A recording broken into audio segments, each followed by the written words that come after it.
Future wife. 2 words. That's all it took to destroy 8 years of marriage. Caroline stood frozen at the investment gala, 7 months pregnant, watching her husband introduce his mistress to 300 guests. His hand rested on another woman's back. His wedding ring caught the light. But here's what Derek didn't know. His pregnant wife wasn't the helpless woman he thought she was. She wasn't financially dependent. She wasn't powerless. In fact, she had been secretly funding his entire company for years. And in the next 60 seconds, while he was busy calling his mistress his future wife, Caroline walked into a private room and signed a document that made her the majority owner of everything he had built. He thought he was replacing her. She was about to become his boss. What happens when a cheating husband discovers his pregnant wife holds all the power? When every lie he told comes back to destroy him? When the woman he underestimated for 8 years finally stops hiding? This is not just a story about betrayal. This is a story about a woman who discovered she had been her own prison warden all along. And the moment she walked through that unlocked door, everything changed. Stay with me until the end, because the final twist will leave you speechless. The lesson and value. This story carries a powerful truth that every woman needs to hear.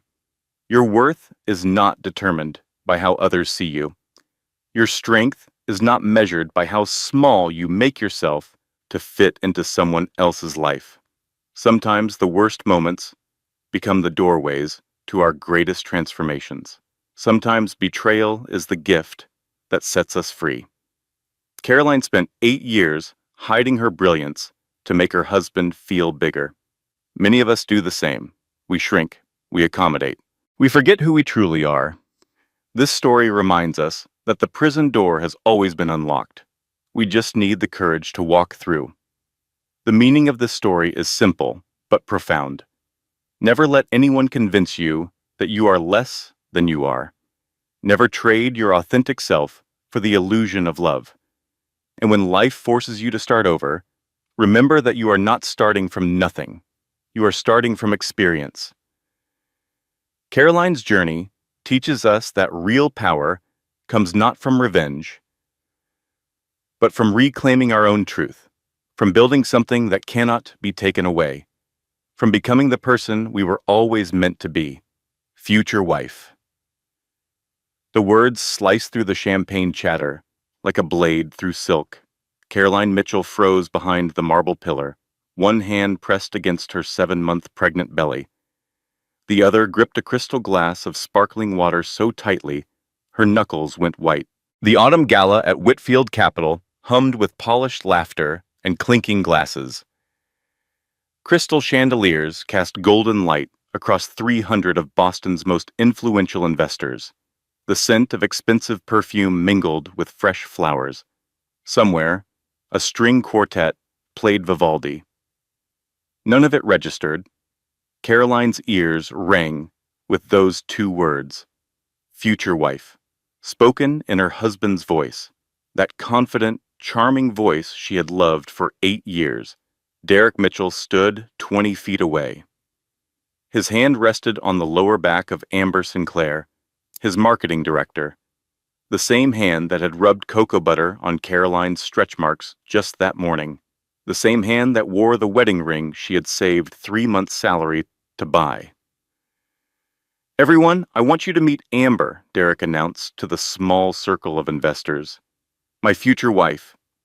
The baby kicked, hard, as if she understood.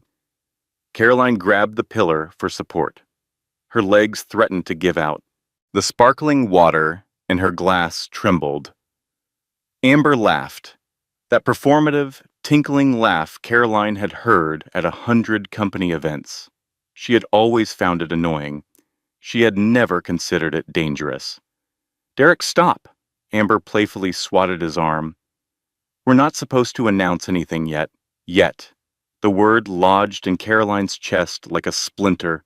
Not supposed to announce yet. Which meant there was a plan, a timeline, a future that did not include the pregnant wife standing 20 feet away.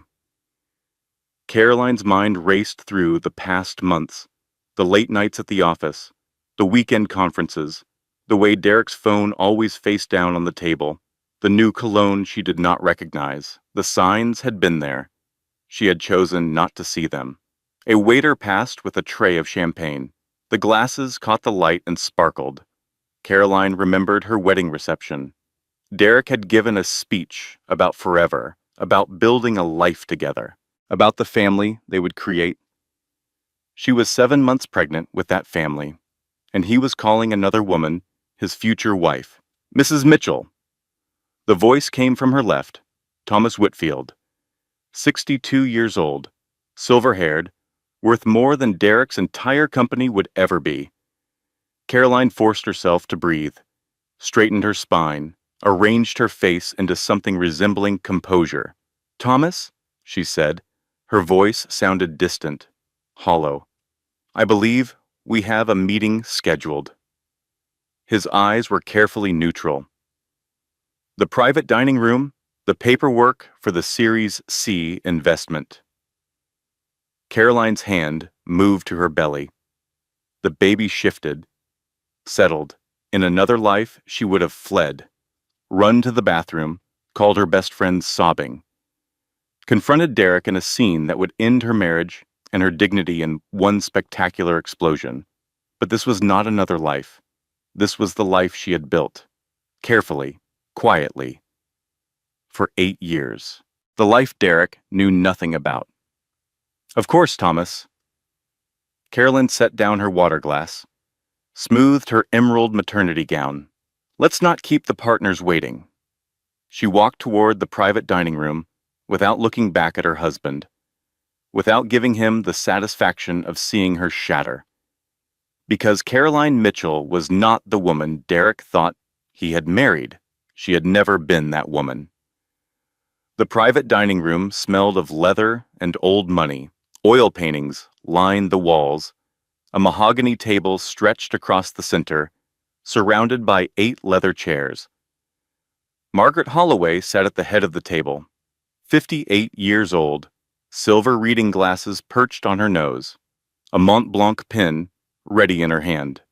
Maggie had been Caroline's mentor for 8 years, her secret business partner, the woman who had seen something special in a 24-year-old financial analyst from a working-class family, Carolyn. Maggie's voice softened as she took in Caroline's face. "You heard?" "I heard." "Are you certain you want to do this tonight, given what just happened out there?" Caroline lowered herself into the chair across from Maggie. Her back ached, her feet were swollen, her heart was breaking, but her mind was clear. Clearer than it had been in months. "I have never been more certain of anything." Maggie studied her for a long moment, then nodded, slid the documents across the table. The papers told a story Derek Mitchell had never bothered to learn. His wife's story. Caroline Mitchell, maiden name Caroline Ward, daughter of Patricia Ward, a cleaning woman who worked 3 jobs to keep food on the table. Granddaughter of Eleanor Ward, who had sewn dresses for wealthy women while dreaming of numbers and stock tickers. At 15, Caroline had won a national mathematics competition. At 18, she had earned a full scholarship to Wharton. At 22, she had caught the attention of Maggie Holloway, founder of Holloway Capital. At 24, she had met Derek Mitchell at a tech conference. He had assumed she was a secretary. She had let him.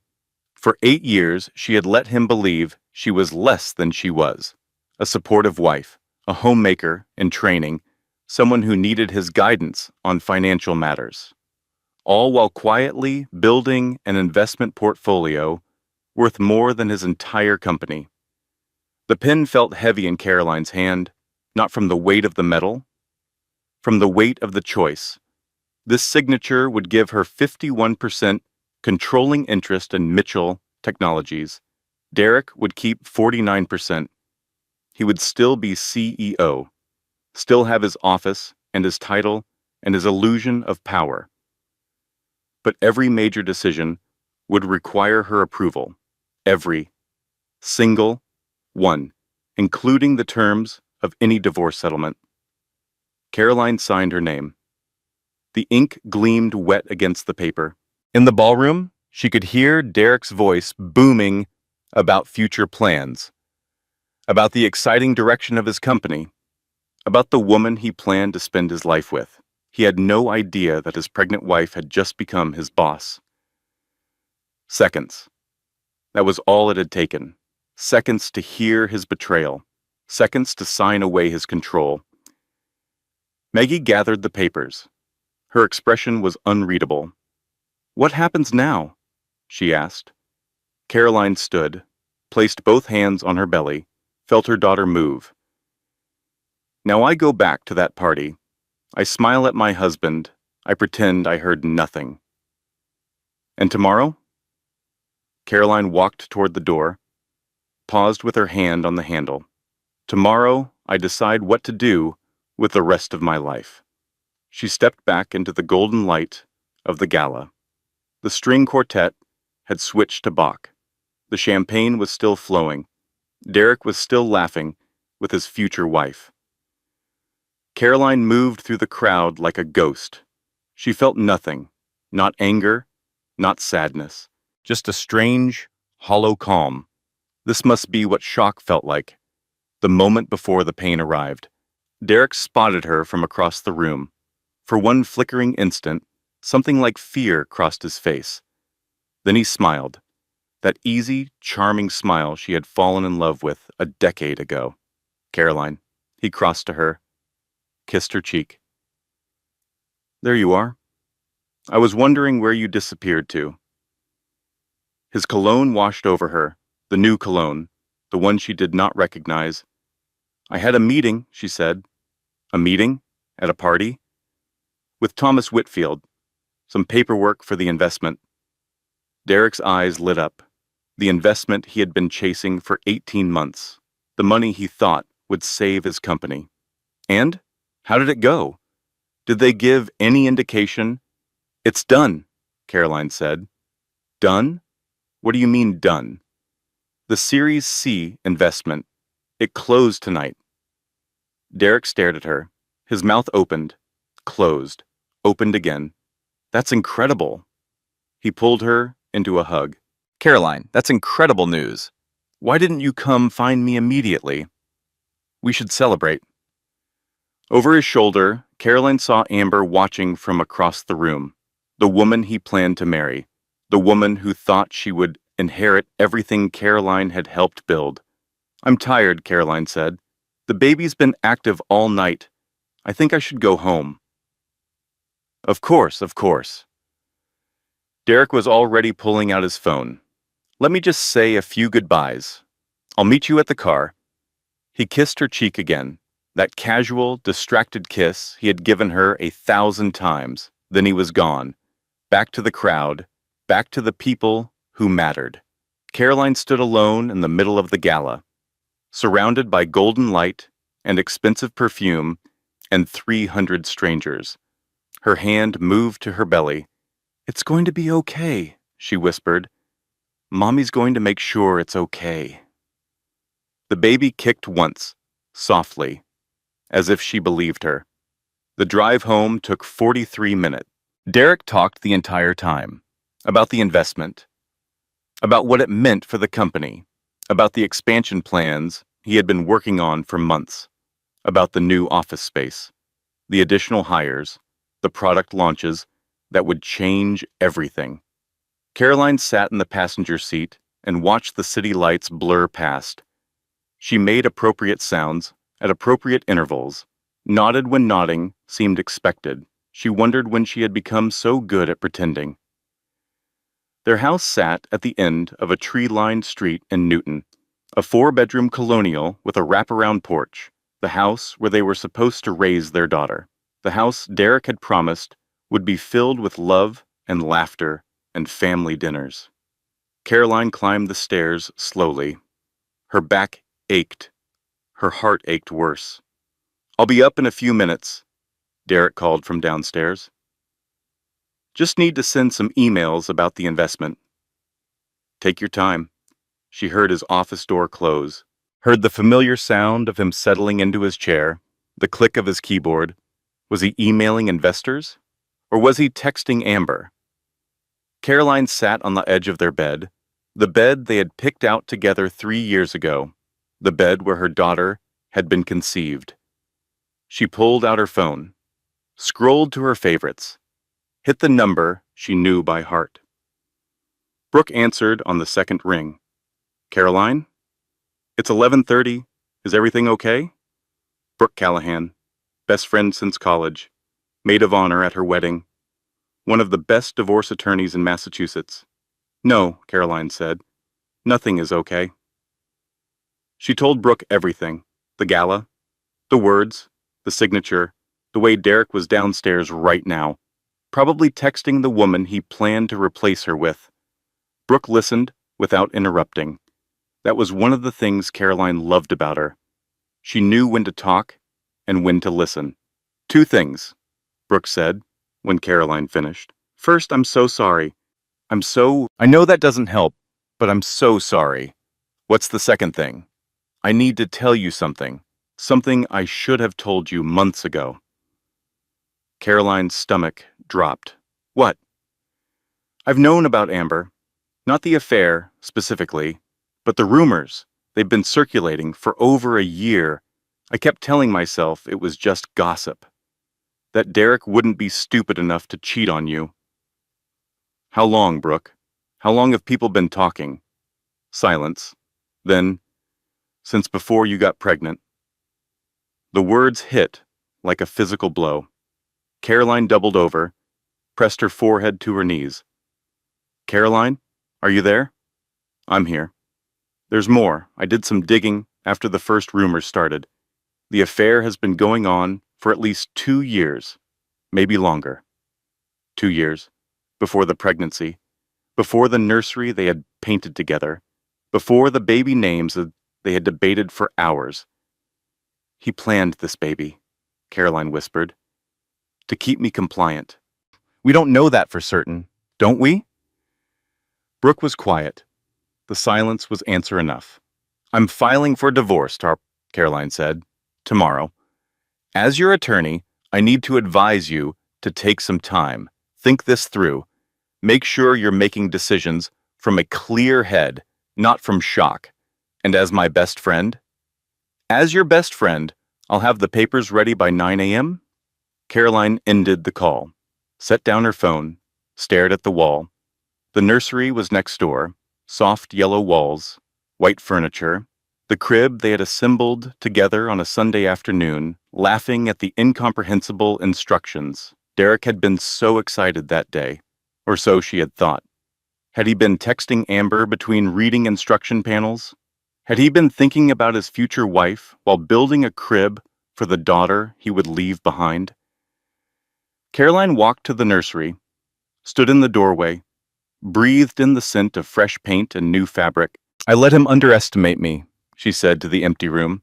For 8 years, I let him believe I was less than I am. The words felt true, painfully true. She had wanted so badly to be loved that she had hidden the best parts of herself. Her phone buzzed. A text from Maggie. Document is filed with the SEC. Official as of midnight. You now own 51% of Mitchell Technologies. Whatever you decide to do next, I support you. Caroline read the message twice and let it sink in. She was no longer just Derek's pregnant wife. She was his majority shareholder, his silent partner, the woman who held his future in her hands. The bedroom door opened. Derek appeared in the hallway. Coming to bed? Caroline looked at him, at the face she had loved for 8 years, at the man she had trusted with her future. In a minute. I'm just looking at the nursery. Everything okay? He crossed to her, wrapped his arms around her from behind, rested his hands on her belly. You seem distant tonight. Just tired. Big night. It was a great night. He kissed her hair. Everything is finally coming together. The investment, the baby, our life. Our life, as if they were a team, as if he was not planning to replace her with someone younger and thinner and not pregnant with his child. I'm going to run a bath. she said. "I'll be in soon." She locked the bathroom door, turned on the water, sat on the edge of the tub, fully clothed. The steam rose around her. Her reflection blurred in the mirror. For a long time, she just sat there, breathing, existing. Her daughter kicked. "I know," Caroline whispered. "I know, but I need a minute. Just 1 minute to fall apart before I put myself back together." She gave herself exactly 5 minutes. 5 minutes to cry. 5 minutes to grieve the life she thought she had. Then she wiped her eyes, straightened her dress, looked at herself in the foggy mirror. The woman looking back was not the same woman who had walked into that gala 4 hours ago. That woman had been naive, trusting, blind. This woman had her eyes wide open. "What happens now?" she asked her reflection. The reflection had no answer, but Caroline did. Now she fought. For her daughter, for her dignity, for the life she deserved, whatever that looked like. 3 days passed in a strange kind of limbo.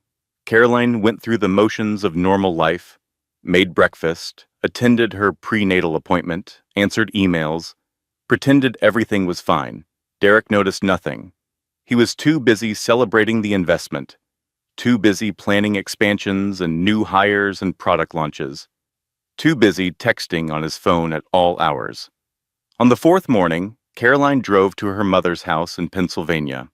She did not tell Derek she was leaving, just packed a bag and got in the car. Patricia Ward lived in the same small house where Caroline had grown up. A 3-bedroom Cape Cod with a chain-link fence and a vegetable garden in the back. Nothing fancy, nothing impressive, but it was filled with love. Real love. The kind that did not come with conditions. Her mother was waiting on the porch, 61 years old, still working part-time as a bookkeeper, still beautiful in the way that women who have lived hard lives and kept their grace can be. "My girl," Patricia said. She opened her arms. Caroline collapsed into them. The tears she had been holding back for days finally broke free. They sat on the porch for an hour. Caroline talked. Patricia listened. The summer cicadas hummed in the trees. The smell of honeysuckle drifted from the neighbor's yard. "He called her his future wife," Caroline said, "in front of everyone, while I was standing 20 feet away, while I was carrying his child." Patricia's hands tightened on her daughter's. "What are you going to do?" "I don't know. Part of me wants to go back to that party and burn his entire life to the ground. Part of me wants to pretend I never heard anything. Just go back to the way things were. Is that what you want? The way things were?" Caroline thought about her marriage, the beautiful house, the successful husband, the life she had worked so hard to build, the loneliness, the small humiliations, the way Derek talked over her at dinner parties, the way he dismissed her opinions on anything except childcare and home decoration. "No," she admitted. "The way things were wasn't good enough. I just didn't let myself see it." Her phone buzzed again. It had been buzzing all morning. "Is that him?" Patricia asked. "He's called 47 times. 47. "What does he say?" "That I'm overreacting. That I misheard. That Amber is just a colleague and I'm being hormonal." Patricia's face hardened. She had never liked Derek, had never said so directly, but Caroline knew. Mothers always knew. "And what do you say?" "Nothing. I haven't answered a single call." Her phone buzzed again. Caroline silenced it, set it face down on the porch railing. "I need to tell you something," she said. "Something I've never told anyone except Maggie." Patricia waited. "I'm not the person Derek thinks I am. I'm not the person anyone thinks I am." Caroline took a deep breath. "I'm one of the largest individual investors in tech startups on the East Coast. I have a portfolio worth more money than Derek has made in his entire career. And as of 3 nights ago, I own the majority stake in his company." Patricia's eyes went wide. Then she laughed. A deep, surprised, delighted laugh. "My girl," she said. "My clever, clever girl. You're not angry that I kept secrets? Honey, every woman keeps secrets. The smart ones keep secrets that protect them." Patricia took her daughter's hands. "What are you going to do with all that power?" "I don't know yet, but I have options. For the first time in 8 years, I have options." That night, Caroline lay in her childhood bedroom, the same twin bed, the same ceiling she had stared at as a teenager, dreaming of a bigger life. She had built that bigger life, a life Derek did not even know existed. The baby kicked, restless, active. "Sorry, little one," Caroline whispered. "Mommy's having a hard time sleeping too." Her phone glowed with another text from Derek. "Caroline, this is getting ridiculous. You're 7 months pregnant. You shouldn't be traveling. Come home. We need to talk about this like adults." Like adults. As if she were the child throwing a tantrum. As if she were the one who had done something wrong. She typed a response, then deleted it. Typed another, deleted that too. Finally, she turned off her phone, rolled onto her side, pulled the familiar quilt up to her chin, the same quilt her grandmother had made. The grandmother who had dreamed of numbers and stock tickers while sewing dresses for rich women. "I made it, Grandma," Caroline whispered into the darkness. "I made it out. I just didn't realize I brought the wrong person with me." The house settled around her. Her mother's footsteps creaked down the hall. Outside, a car passed on the quiet street. Caroline closed her eyes. For the first time in 3 days, she slept. The memories came flooding in. The pregnancy announcement dinner. They had invited both families. Her mother, Derek's parents, a few close friends. Derek had stood up and tapped his glass with a spoon. "We have news," he had said. His smile had been radiant. "We're going to be parents." The room had erupted in cheers. Champagne corks had popped. Caroline had cried happy tears. Amber had been there, at the other end of the table, watching, knowing. Had she texted Derek congratulations? Had they laughed together about the pregnant wife who had no idea? The gender reveal party. Pink balloons, pink confetti, pink everything. Derek had lifted Caroline off her feet and spun her around. "A daughter!" he had shouted. "We're having a daughter!" He had stepped away after that to take a work call. He had been gone for 20 minutes. Had he been calling Amber, telling her about the daughter he was planning to leave behind? Every late night at the office, every weekend conference, every time he had said he was too tired for intimacy but spent hours on his phone in the bathroom, the signs had been there, written in neon, screaming for attention. And Caroline had chosen not to see them, because seeing them would have meant admitting she had made a mistake, that the life she had built was a lie, that the man she had trusted was not worthy of that trust. She had ignored the truth to protect the fantasy, and now the fantasy was burning down around her. The baby kicked, hard. "I know," Caroline said. "I know. We're going to figure this out. I promise." She lay awake until dawn, watching the light change on the ceiling, remembering everything she had tried so hard to forget. Ruth Mitchell arrived at Patricia's house on the 6th day. Caroline was in the garden, helping her mother weed the tomatoes. The July sun beat down on her back. Dirt caked her fingernails. For the first time in days, she felt almost normal. Then she heard the car door slam. Ruth Mitchell. 64 years old, old money Boston. The kind of woman who wore pearls to the grocery store and had opinions about everything. She had never approved of her son marrying the cleaning woman's daughter, had made that clear in 1,000 small ways over the years. The backhanded compliments, the pointed comments about proper etiquette, the way she always seemed surprised when Caroline used the right fork. "Caroline." Ruth's voice dripped with false concern as she crossed the lawn. "This little tantrum has gone on long enough. Derek needs you at home. The investors are getting nervous. Caroline stood slowly. Her back ached from bending. Her hands were covered in dirt. She did not apologize for either. The investors are fine, Ruth.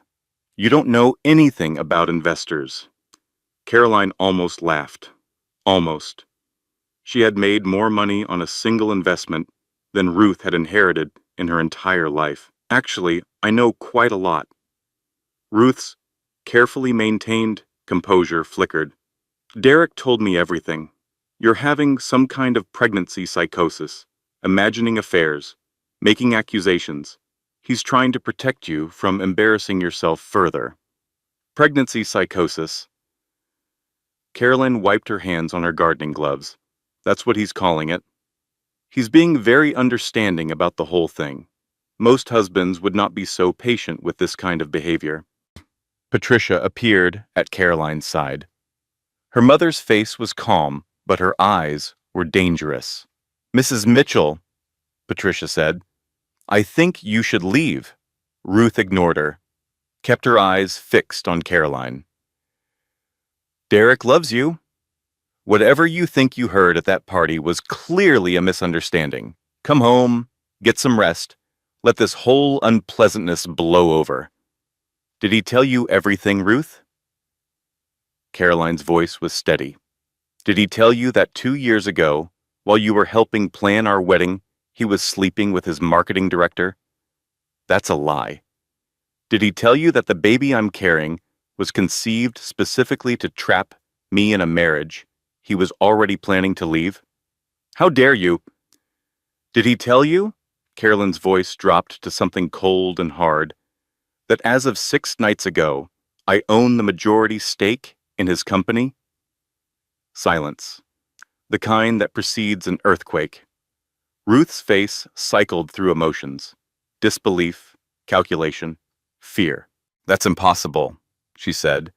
Derek didn't let me do anything. I did it myself, with my own money, my own investments, my own work.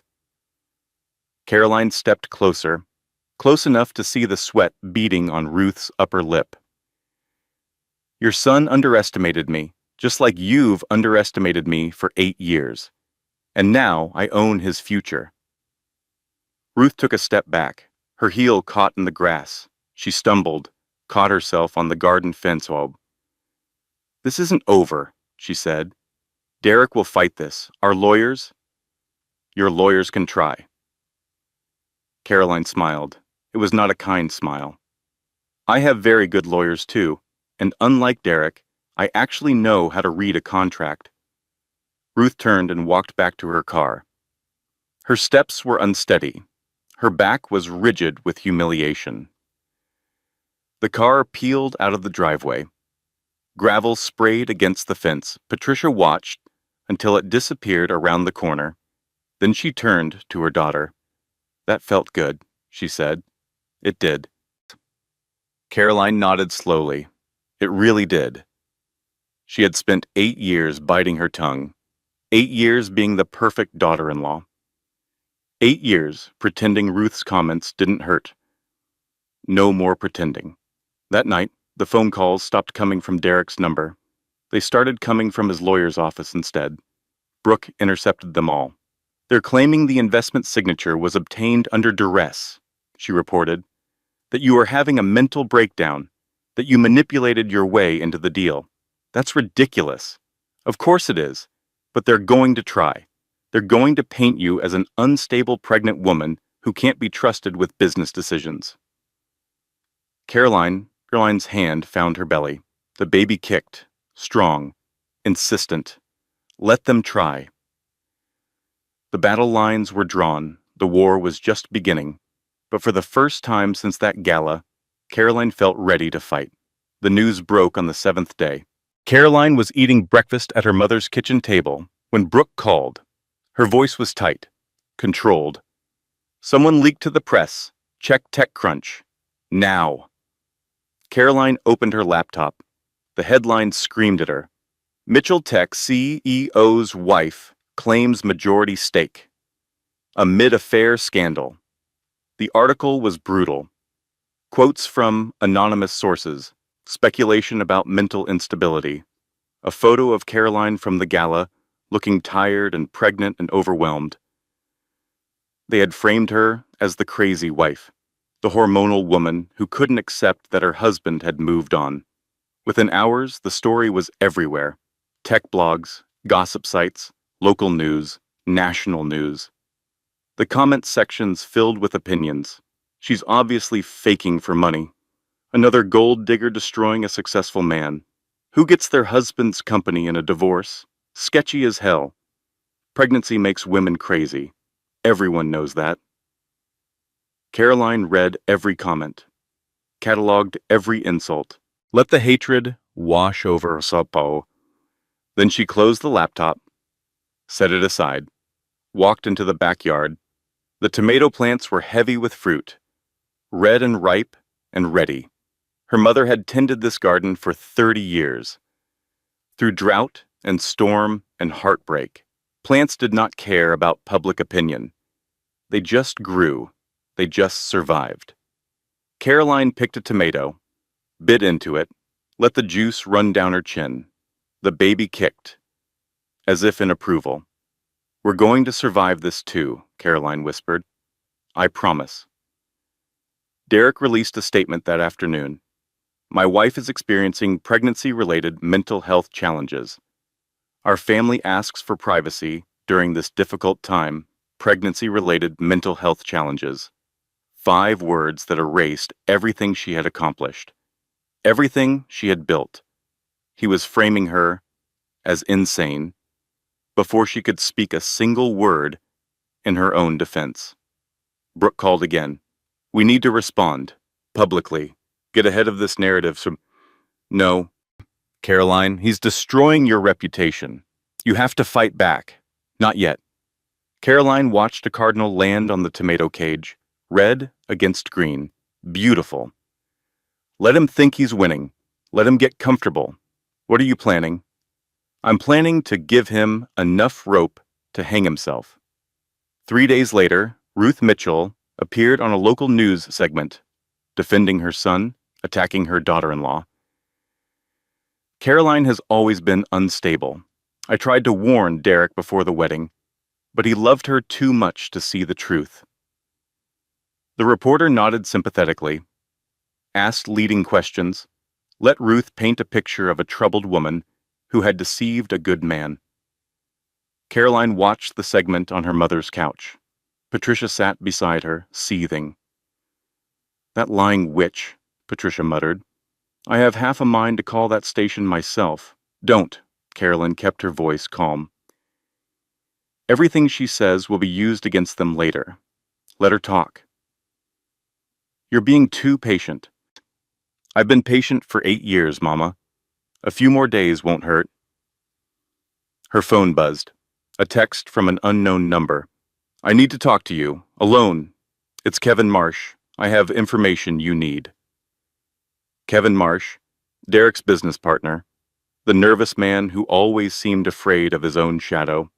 Caroline stared at the message, considered the possibilities. She typed back, Tomorrow, 9 a.m., my mother's house. Come alone.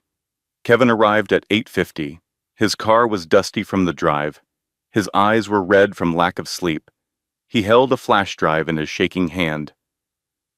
I can't do this anymore, Caroline. His voice cracked. I've watched Derek lie and manipulate for years. I told myself it was just business, that everyone does it. But what he's doing to you... He swallowed hard. My mother went through something similar. My father had a whole other family across town. She never recovered. What's on the drive, Kevin? Emails, texts, financial records. 2 years of documented deception. Caroline took the drive. It was warm from his grip. Why now? Why come to me? Because I looked at myself in the mirror this morning and didn't recognize the man looking back.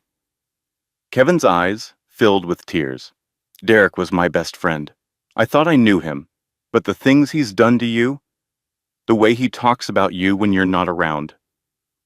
He shook his head. That's not friendship. That's not anything worth protecting. Carolyn Nunn turned the drive over in her hand. Such a small thing, such enormous power. What do you want in return? Nothing. I just want to be able to sleep at night again. He left. 20 minutes later, Carolyn sat alone at her mother's kitchen table, staring at the drive. The sun moved across the floor. The refrigerator hummed. Somewhere, a dog barked. Everything was about to change. And she was ready. The flash drive contained 247 files. Caroline spent 3 days reviewing every one. Emails between Derek and Amber going back 2.5 years. Text messages, planning secret meetings. Financial records showing money siphoned from company accounts to purchase a condo in Amber's name. And the worst part, the part that made her physically sick, emails between Derek and his lawyer, discussing California community property laws, planning how to hide assets before the inevitable divorce. He had been planning to leave her for at least 18 months, before the pregnancy, before the nursery, before the promises he had whispered against her hair in the dark.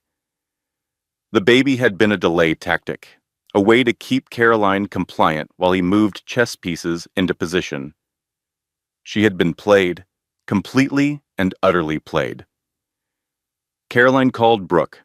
I have everything we need, financial documents, communication records, proof of the affair, and the embezzlement. How did you get this? Someone with a conscience finally woke up. Can you trust the source? Caroline thought about Kevin's face, the tears in his eyes, the shame in his voice. Yes, I can trust him. They spent the next week building the case. Brooke brought in forensic accountants, financial analysts, a PR team that specialized in reputation rehabilitation. The team worked out of a rented office space in Philadelphia, away from the press, away from Derek's lawyers, away from the noise. Caroline attended every meeting, reviewed every document, asked every question she could think of. Maggie flew in from Boston to join them. I've called an emergency board meeting, Maggie said. 2 weeks from now. You'll present the evidence directly to the directors. Will they believe me? They'll believe the bank records. They'll believe the emails.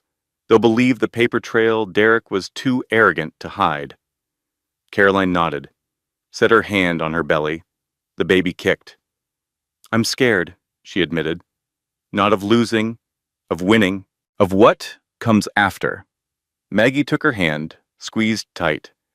What comes after is up to you, but whatever you decide, you won't be alone. The public disaster intensified while they prepared. Derek gave interviews to anyone who would listen. He told the same story every time. His wife was mentally unstable. The pregnancy had triggered a breakdown. He was doing everything he could to protect his family. The comments kept coming. That poor man, stuck with a crazy wife. Typical gold digger behavior, using pregnancy to manipulate. I feel bad for the kid, growing up with a mother like that. Caroline stopped reading. There was no point. The people writing those comments did not know her, did not know the truth, did not care about the truth. They just wanted someone to hate. The night before the board meeting, Caroline drove back to Newton, not to the house, to a park 2 blocks away, a playground where she had imagined pushing her daughter on swings. Catching her at the bottom of slides, she sat on a bench in the darkness. The equipment stood empty. The chains creaked in the breeze. This isn't how I wanted things to go, she said to no one, to everyone. I wanted a family, a real family, a partner who loved me. The baby kicked. I know, that's not what I got, but maybe. She pressed both hands to her belly. Maybe what I build from here will be better. Maybe we'll be okay. The chains creaked. A car passed on the street. Somewhere, an owl called. Caroline sat in the dark for a long time, saying goodbye to the future she had imagined, making room for the future she would create. The board meeting was scheduled for a Tuesday. The Monday before, Caroline had a prenatal checkup. Dr. Vance's office was in a medical building near the hospital. Caroline had been coming here for 7 months. The receptionist knew her by name. The nurses knew her favorite water temperature. She pulled into the parking lot at 9:30. Her appointment was at 10. Derek was waiting by her car. Caroline's heart slammed against her ribs. She had not seen him in almost 3 weeks. He looked thinner, darker circles under his eyes. His usual polished appearance had slipped. Caroline. His voice was careful, controlled. Please, can we just talk? She gathered her purse, her phone, her keys. We have nothing to talk about. The board meeting. I know what you're planning. I know what Kevin gave you. Of course he knew. He had probably been monitoring Kevin for weeks. Then you know what's coming. It doesn't have to be this way. Derek stepped closer, blocked her path to the door. We can work this out, privately, without destroying everything I've built. Everything you've built? Caroline's voice cracked with bitter laughter. I helped build that company, Derek. My investments kept it alive through 2 near bankruptcies. My connections opened doors you couldn't open yourself. I know you did. His face softened. That charming, earnest face she had loved for 8 years. I've made mistakes. I admit that. But I love you, Caroline. I love our daughter. We can start over. Counseling, therapy, whatever it takes. For one terrible moment, she wanted to believe him. Wanted to step back into the comfortable lie. Wanted to wake up from this nightmare and find her old life waiting. The baby kicked. Hard. The affair has been going on for 2 years, Derek. You planned this pregnancy to trap me. You were going to hide assets and leave me with nothing. That's not... I've read the emails. I've seen the financial records. I know exactly what you planned to do. His face changed. The mask slipped. Underneath was something cold, calculating. A man she had never seen before. You've changed. His voice hardened. The woman I married would never act like this. The woman you married didn't know she was living a lie. She pushed past him, walked into Dr. Vance's office, did not look back. The nurse took her blood pressure. 142/92. Too high. Stress? The nurse asked gently. You could say that. Dr. Vance came in 10 minutes later, reviewed the numbers, studied Caroline's face. I'm putting you on modified bed rest for the next 2 weeks. The blood pressure is concerning, and the baby's position suggests she might come early. I have a board meeting tomorrow. The board meeting can wait. Your health cannot. Caroline opened her mouth to argue, then closed it. She had been fighting so hard for so long, fighting to uncover the truth, fighting to protect her future, fighting to prove she was not the crazy woman Derek claimed she was. Maybe the fight could wait one more day. Can I make a phone call first? Of course. She called Brooke, explained the situation. We can postpone, Brooke said. The evidence isn't going anywhere. No, go ahead without me. Present everything to the board. I'll attend by video if I have to. Are you sure? Caroline looked down at her belly, at the daughter who depended on her, who needed her to survive. I'm sure. Some battles need to be won in person, but this one just needs to be won. She spent that night at her mother's house, in her childhood bedroom, in her grandmother's quilt. The darkness pressed in, the old fears crept closer. What if they didn't believe the evidence? What if Derek's lawyers found a way to discredit Kevin? What if she lost everything? The baby kicked, restless, active. I know you're scared too, Caroline whispered.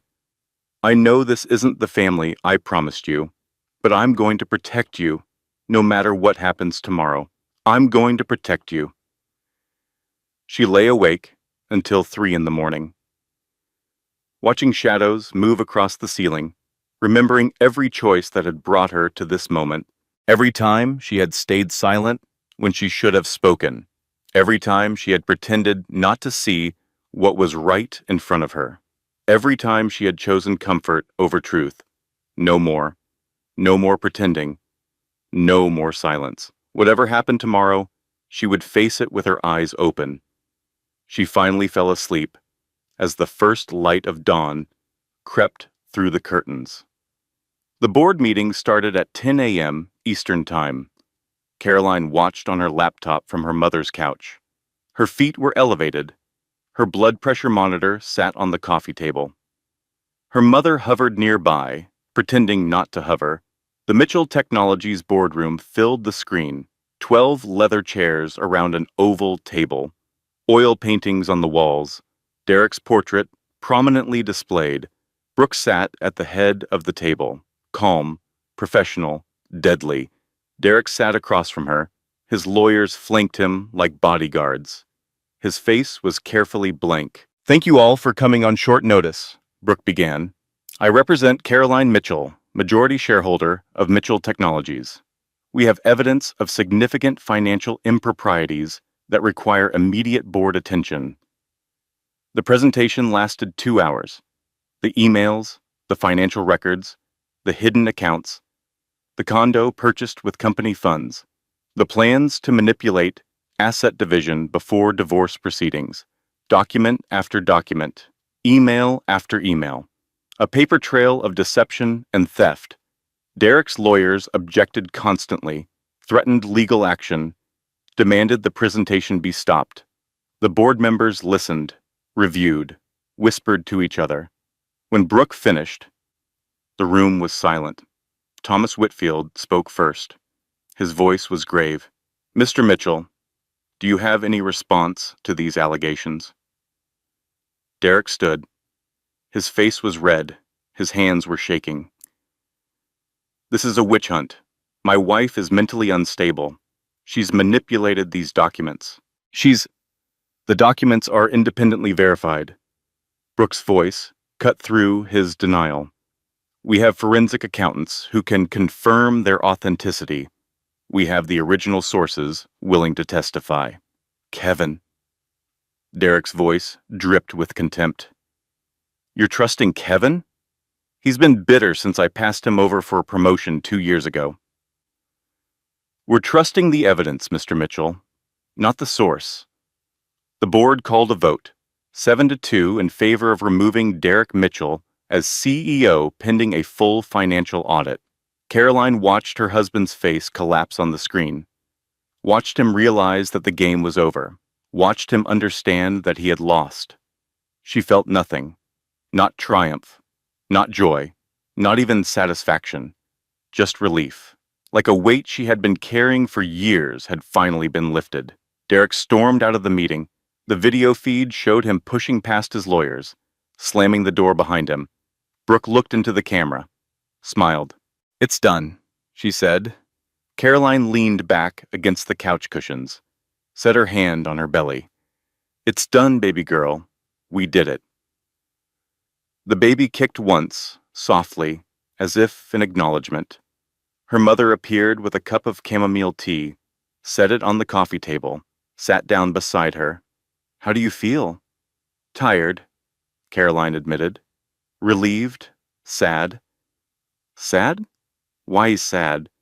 "Because I spent 8 years loving a man who never existed. The Derek I thought I married, the one who spun me around when we found out we were having a daughter. That man was a fiction, a performance." Patricia took her daughter's hand, squeezed tight. "The love you felt was real. The life you built was real. The choices he made don't erase what you did, what you created." Carolyn looked around her mother's living room, the worn furniture, the family photos on the walls, the quilt her grandmother had made. "I thought I needed a big house and a successful husband to prove I had made it, that I had escaped where I came from. And now? Now I think maybe making it means something different. Maybe it means building something that can't be taken away, something that's just mine." Her phone buzzed. A text from Maggie. "Board has appointed interim CEO. Derek banned from premises pending investigation. Company stocks stable. We did it. Caroline read the message twice. Let it sink in. She was not Derek's wife anymore. Not in any way that mattered. She was Caroline Ward Mitchell, majority shareholder, investor, mother-to-be, a woman who had finally stopped hiding. What happens now? Patricia asked. Caroline set down her phone, picked up her tea. Now I figure out who I want to be. For the first time in my life, I get to choose. 3 months later, October, the leaves had turned, red and gold and amber. The air smelled of wood smoke and apples. Caroline's water broke on a Tuesday morning. The drive to the hospital took 17 minutes. Her mother drove while Caroline breathed through the contractions. The world blurred past the window. Trees, cars, people living ordinary lives on an extraordinary day. The delivery room was cold and bright. Machines beeped. Nurses moved with practiced efficiency. You're doing great, Dr. Vance said. Just a few more pushes. 13 hours of labor, 13 hours of pain and fear and determination. And then, Grace Eleanor Mitchell came into the world at 11:42 p.m. 7 pounds, 4 ounces, 10 fingers, 10 toes, her grandmother's eyes, her great-grandmother's stubborn chin. Caroline held her daughter for the first time, the weight of her, the warmth of her, the impossibility and the miracle of her. Hi, baby girl. Her voice cracked, broke. I've been waiting to meet you. Grace blinked up at her, dark eyes, curious and calm. Everything else faded away. The divorce, the company, the betrayal, none of it mattered. This was what mattered. This small, perfect person who depended on her completely. Derek arrived the next morning. The nurses had warned her he might come. She had agreed to 30 minutes, supervised. He stood in the doorway of the hospital room, looking older than his 36 years, looking uncertain in a way she had never seen before. Can I see her? Caroline nodded, watched him cross to the bassinet, watched him look down at his daughter. His face changed, softened. For a moment she saw the man she had fallen in love with, the man who had promised forever. He reached out, touched Grace's tiny hand. She's beautiful, he whispered. She looks like you. She has your nose. God help her. They both laughed, a strange, sad, unexpected laugh. Derek pulled up a chair, sat beside the bassinet, did not look away from his daughter. I know I don't deserve to ask for anything, he said. I know I've destroyed every reason you had to trust me, but I want to be part of her life. I want to be her father. Caroline studied him, searching for the lie, the manipulation. Fatherhood isn't about wanting, Derek. It's about showing up, every day, even when it's hard, even when it's inconvenient, even when there's someone more exciting waiting somewhere else. He flinched. Deserved it. I know I have to earn it, but I want to try. Grace stirred, made a small sound, content and unaware. You can try, Caroline said finally. But I'm not holding my breath. Actions matter. Words don't. He nodded, stayed for the rest of his 30 minutes, held Grace for the first time. Caroline watched him cry, genuine tears. For the first time, she saw something human in him. It did not change anything, but it meant something. The divorce finalized 6 months after Grace's birth. The settlement was substantial. Caroline retained controlling interest in Mitchell Technologies. Derek kept his 49%, but was barred from executive positions pending ongoing investigations. The forensic accountants found more than Kevin's files had revealed. Patterns of embezzlement going back years. Hidden accounts in 3 countries. Enough evidence to potentially bring criminal charges. Derek's lawyers negotiated a deal. Restitution to the company, community service. No jail time, but permanent damage to his reputation. Amber Sinclair left Boston 2 weeks after the board meeting. Last anyone heard, she was working for a startup in Austin, no longer anyone's future wife. Ruth Mitchell sent a letter in December. Caroline found it in her mailbox on a cold gray afternoon. Handwritten on expensive stationery, the Mitchell family crest embossed on the envelope. Caroline, I will never forgive myself for not seeing who my son had become. I was so proud of his success that I ignored how he achieved it. I defended him against you. I called you names. I believed his lies over your truth. You deserved better. From Derek, from me, from everyone. If you allow it, I would like to know my granddaughter. Not as Derek's mother, just as a woman trying to do better than she has. Whatever you decide, I understand. Ruth. Caroline read the letter twice, folded it carefully, set it aside. She did not know if she would respond. Did not know if forgiveness was something she could offer. But she knew the door was not permanently closed. That felt like growth. Spring came slowly to Pennsylvania. The snow melted. The crocuses pushed through the frozen ground. The world began to breathe again. Caroline's farmhouse sat at the end of a long gravel drive. White clapboard, green shutters, a wraparound porch where she could watch the sunset every evening.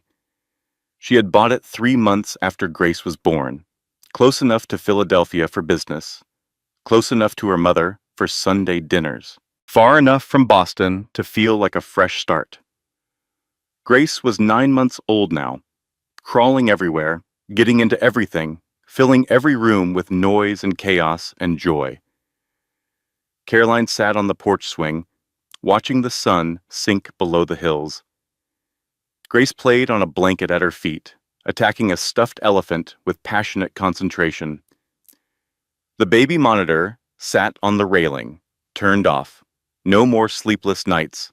No more walking the floor at 3 a.m. Grace had finally learned to sleep through the night. Miracles existed. Caroline was certain of it now. Her phone buzzed. A text from Maggie. Q, 2 numbers look strong. Board meeting next week to discuss expansion. You should come. They miss you. Caroline smiled. Typed back, maybe. I'll let you know. She had stepped back from day-to-day involvement in Mitchell Technologies, still owned her majority stake, still attended the important meetings. But she had learned something in the past year.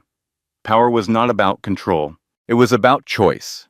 She could choose to run the company if she wanted, could choose to sell her stake and walk away, could choose anything in between.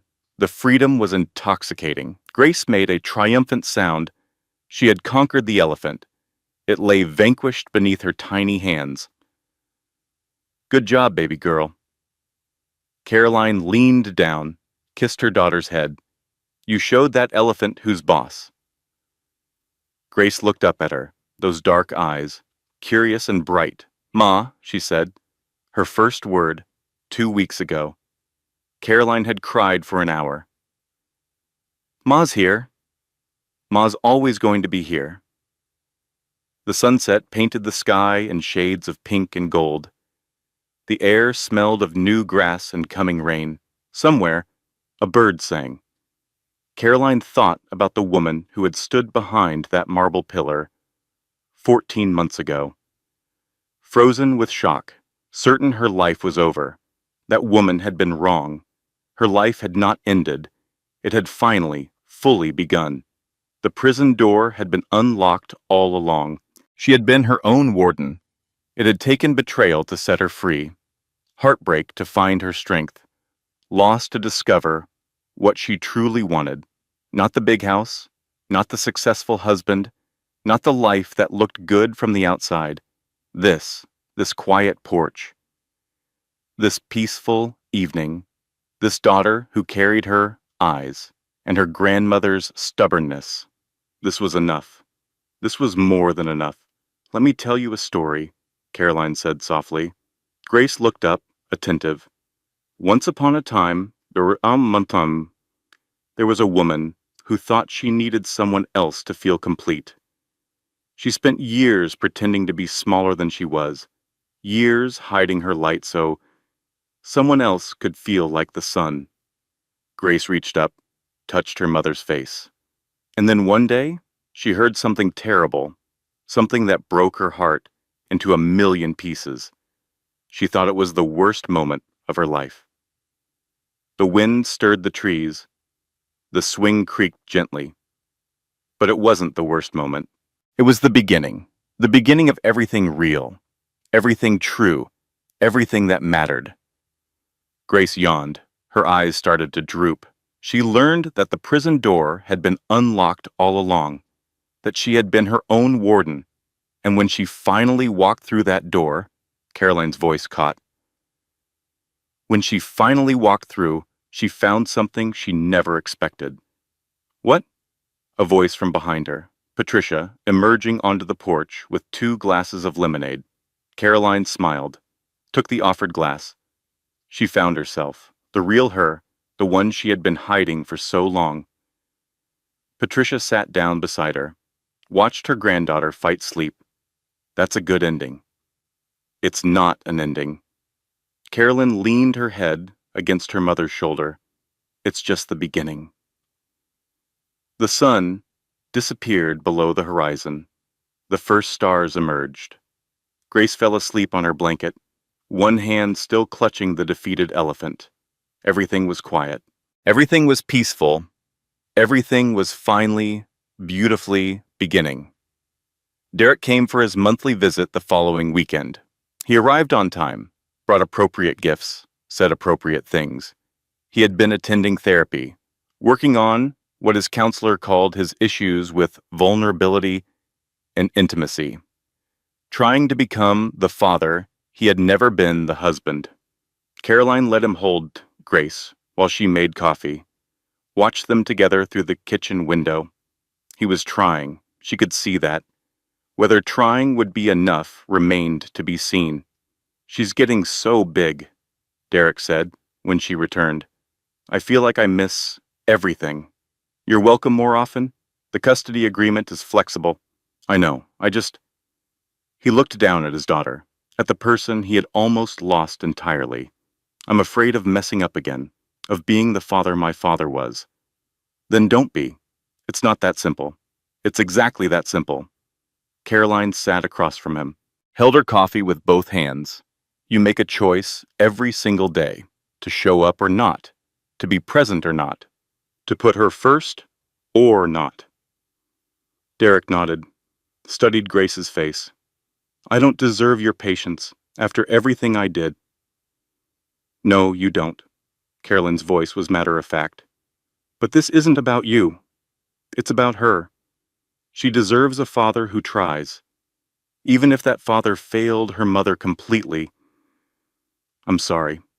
For all of it. I know sorry doesn't fix anything, but I'm sorry. Caroline looked at him for a long moment, at the face she had loved, the face that had lied to her for years. I believe you're sorry. I believe you wish things had been different. She paused. But I don't need your apology anymore. I've moved past the point where your words affect me. Is that healing? I think so. It feels like freedom. Grace started to fuss. Derek handed her over. Their hands touched briefly during the transfer.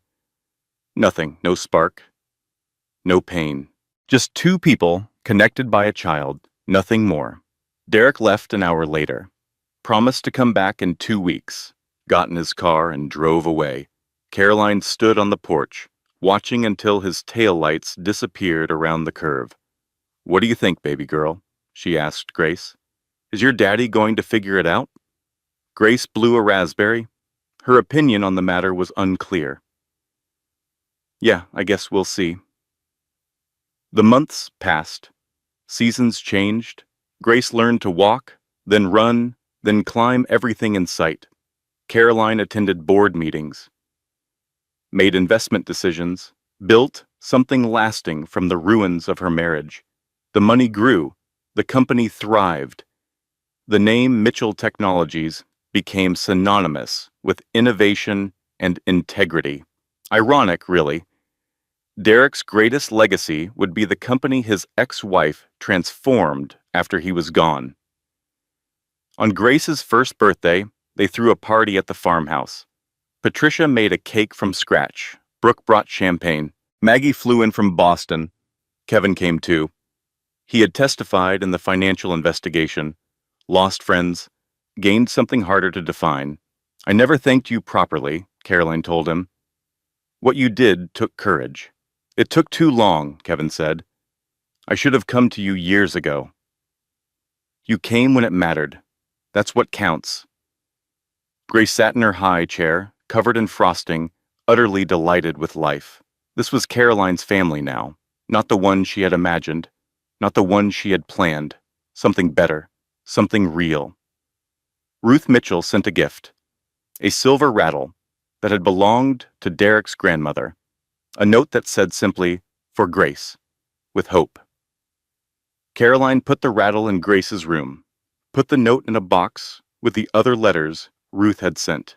Maybe someday, maybe forgiveness would come. For now, it was enough to leave the door open. The birthday party lasted until dark. Lanterns lit the porch. Laughter filled the air. Caroline stood at the edge of the celebration, watching her daughter be loved by people who mattered. "Penny for your thoughts," Maggie said, appearing at her elbow. "I was thinking about how different everything is. A year ago, I was terrified, alone, certain I had ruined everything. And now? Now I'm grateful for the pain, for the betrayal, for all of it." Maggie raised an eyebrow. Grateful? If Derek hadn't shown me who he really was, I might have spent the rest of my life pretending, hiding, being smaller than I am. You would have figured it out eventually. Maybe, maybe not. Dit. Carolyn watched Grace grab a fistful of cake. Sometimes the worst things that happen to us are really the best things. We just can't see it at the time. Grace looked up, caught her mother's eye, smiled a frosting-covered smile. "Ma," she shouted, her favorite word. "I'm here, baby." Carolyn crossed to her daughter, wiped frosting from her cheeks. "I'm always going to be here." Later that night, after the guests had gone and Grace was asleep, Caroline sat on the porch swing, alone. The stars were bright. The crickets sang. The world was quiet and peaceful and full of possibility. She thought about everything she had lost. The marriage, the fantasy, the life she thought she wanted. She thought about everything she had gained. The company, the freedom, the daughter who was the center of her universe. The trade was uneven, in her favor, not despite the pain, because of it. Caroline closed her eyes, breathed in the cool night air. "I'm going to be okay," she whispered, to herself, to the darkness. To whoever might be listening, the words felt true. Finally, completely true. Everything was not just beginning anymore. Everything was exactly right. The end. 5 years later. Grace Mitchell started kindergarten on a sunny September morning. She wore a pink backpack and light-up sneakers. Her dark hair was pulled into 2 lopsided ponytails. Caroline walked her to the classroom door, knelt down to straighten her collar. "You're going to have the best day," she said. "You're going to learn so much and make so many friends. Will you be here when I get out?" "I will be right here, waiting." Grace hugged her tight, that fierce, trusting hug that children give without reservation. Then she squared her shoulders, marched into the classroom, did not look back. Caroline stood in the hallway for a long moment, watching through the window as her daughter found a seat, made conversation with the girl next to her, laughed at something the teacher said. Brave. Her daughter was so brave. Derek picked Grace up every Wednesday and every other weekend. He had remarried 2 years ago. A woman named Claire who seemed kind and steady and nothing like Amber. Caroline hoped he was happy. Genuinely hoped it. Not for his sake, for Grace's. A happy father was a better father. She walked back to her car, sat behind the wheel for a moment. The farmhouse was quiet now. Patricia had her own apartment in town. Brooke visited on weekends. Maggie called every Tuesday. But the days were long, the rooms were empty. Caroline's phone buzzed. A text from her assistant. The Seoul meeting is confirmed for next month, and there's a message from that documentary team. They want to interview you for the Women in Tech series. She typed back, "Confirm Seoul. Tell the documentary team, yes. Time to stop hiding. Time to tell her story." Caroline started the car, pulled out of the school parking lot. The sun was warm through the windshield. The radio played a song she liked. The world stretched out ahead of her, full of possibility. "Here we go," she said to no one, to everyone. The journey continued.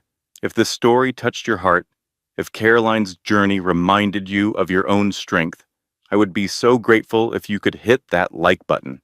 Your support helps more women find stories that inspire and validate their experiences. And if you know someone who needs to hear this message today, please share this story with them. Sometimes a single story can change everything. Drop a comment below and tell me, have you ever discovered strength you didn't know you had? I read every single comment, and your stories inspire me more than you know. If you're new here, welcome to our family. Hit subscribe and the notification bell so you never miss another story.